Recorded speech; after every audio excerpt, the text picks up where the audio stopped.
Sigurd and Brunhilda. It is 4th century Central Europe. To the south lay the western remnants of the Roman Empire, crumbling into the ruins we know it for today. Out from the vast barren steppelands of the east come swarms of Huns lashing out randomly as some scourge of God, the Christians say. For several centuries now, out to the blustery northern regions of ice and snow, Gothonic peoples have been migrating into Central Europe, and the giant primeval forest Urwald, once constituting the entire landmass of Central Europe, has been getting cut down more and more to make farmlands and for lumber with which to build new towns. It is in a small farming village against the vestigial patch of the ancient primeval forest that our story begins. There was a boy that was very different from all the rest. He never talked, and he never mingled with the others. He spent each waking hour of each and every day playing around with a twig underneath an ancient ash tree. The people couldn't stand him because he was so different. They did not know where he came from, or who or what he was, except that one night many years ago, all alone as a baby, he had crawled out of the ancient piece of forest that borders their village to the southeast. They regarded the forest as haunted. Everyone in the village had light brown hair and was squat and stout of stature with hardly any neck, and round beady eyes, the complexion basically white but tanning easily. In contrast, the boy was lithe and agile, with straight, raven black hair and slick slits for eyes, his complexion a sort of dark olive hue of a yellowish sort. So he appeared to be very different, and was hated for it. Often, when he was at the tree, he would be secretly watched by a certain red-headed young lady named Brunhilda. She was the only person in the village to have red hair, so she felt she and the boy were the only two black sheep, as it were. Unlike the other villagers, she was tall, and her neck was like that of a swan. Her complexion was different from everyone else's, too. Her skin was as white as milk and could not tan. She marveled at how the boy was always accompanied by a swarm of ravens. One or two of them would come to him if he held out a hand. Adding fuel to the fires of the villagers' anger towards the boy was the fact he never participated in the farm work necessary for keeping the village alive. When all the villagers went out to work in the fields, the boy went to the ash tree to play with the twig. That's all he did, every day, never talking, never having uttered a word, ever. Brunhilda's skin was so pale that she sunburned too easily to spend much time in the fields. That's how she got the time to eavesdrop on the boy. She said to herself now, as she watched him, "They call him the village idiot, but to me he is the object of my utter fascination. I wish to peek into his soul." As the years went by, the villagers grew so angry that when he reached the age the villagers regard the coming of age for boys, they decided to sacrifice him to the chieftain of the gods, Odin. They hung him from his beloved ash tree, leaving him there to hang until he suffocated. When night drew on, the superstitious villagers left, fearing the spirits of darkness. Then the ravens came and pecked at the rope until the boy fell. He fell asleep, recovering on the ground. The boy, yet we should now call him a man, had a portentous dream. He dreamt he had indeed died and was being carried away by a Valkyrie to Odin's great hall, Valhalla. The Valkyrie had red hair. Indeed, the Valkyrie looked to be Brunhilda. There he saw Odin on a throne. Odin told him that his father was a son of his by an affair he had with a mortal. He, this boy, now become a man, is Odin's grandson, a direct descendant of the chieftain of the gods of Asgard. Odin pulled a shiny sword out of the shadows of his dark robes and said, "This was the sword of your father, Sigmund. Your name is Sigurd. Take the weapon and you shall excel."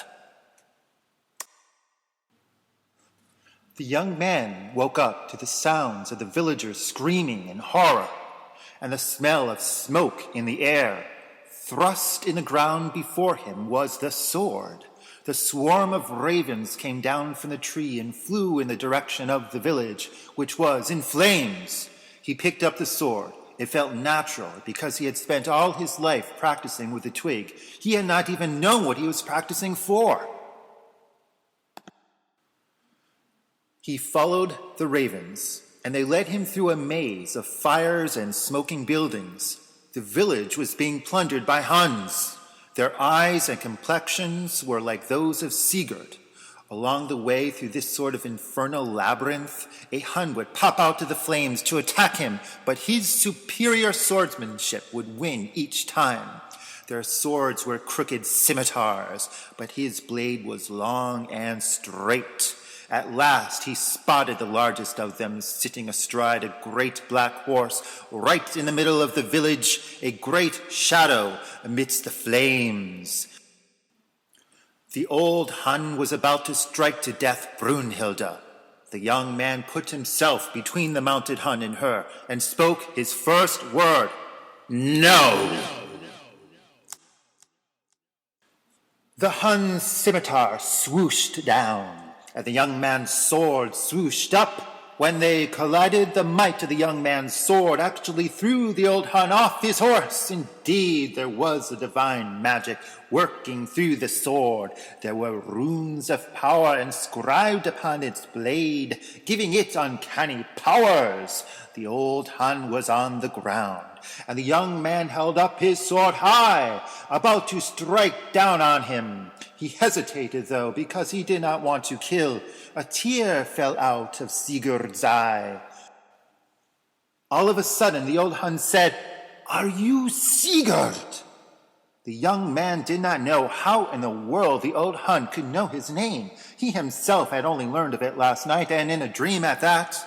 The Hun took off his helmet, and his features were much like those of Sigurd himself. "My son, do not kill me. I am your father, Sigmund." Sigurd told him, "My father is dead. The villagers told me all about how they found him and his wife dead in the forest when they found me, orphaned. They were kind enough to take me in, and now I am repaying them by putting an end to your pillage of their homes." "No, wait," cried the old Hun. "I can tell by your sword that you were visited by Odin himself. He has given you our family sword. The time has therefore come for you to enter a new and better phase of life. Join me. We shall live as free as wolves, ravaging the countryside, taking what ought to be ours. Free spirits. It is what Odin wants. It is his plan. Indeed, that wily god works in mysterious ways, and I have no doubt he set this all up." Suddenly, from behind Sigurd, he heard the cry of Brunhilda. She had fallen down, stricken by an arrow. He turned away from the old Hun, letting him escape. He ran to her, thrust the sword into the ground, and knelt down to her. But she was dead. He kissed her, and she woke up. The arrow popped out of her as there came a great grinding sound from behind him. It was a boulder that arose out to the ground with the end of the sword in it. Sigurd looked behind him, seeing the rest of the Huns fleeing, following their leader. The swarm of ravens were flying close behind, pecking and clawing at them furiously. He went to take the sword out to the stone, but it wouldn't budge. He tried and tried, but it would not budge. Soon the villagers had the fires put out, and they found the damage was not as bad as it could have been. All of them gathered around in a crowd and held up Sigurd, chanting, our hero, hurrah!" In a few weeks, Sigurd and Brunhilda got married under the ancient ash tree. In the meantime, no one had been able to pull the sword from the stone. However, After the two got married, Brunhilda was able to do so. Sitting together, leaning against the ancient ash tree, she handed her love his sword and said, "We must continue in pursuit of your destiny. Together we must go forth into the east, to the great steppe lands where the Huns come from, in search of the old Hun calling himself Sigmund, calling himself your father. We must know the truth." The swarm of ravens was sitting in the branches, croaking away in song. The villagers did not forget his heroism, so offered Sigurd and his bride a horse to take them on their quest. The dying sun behind them, they took off into the night.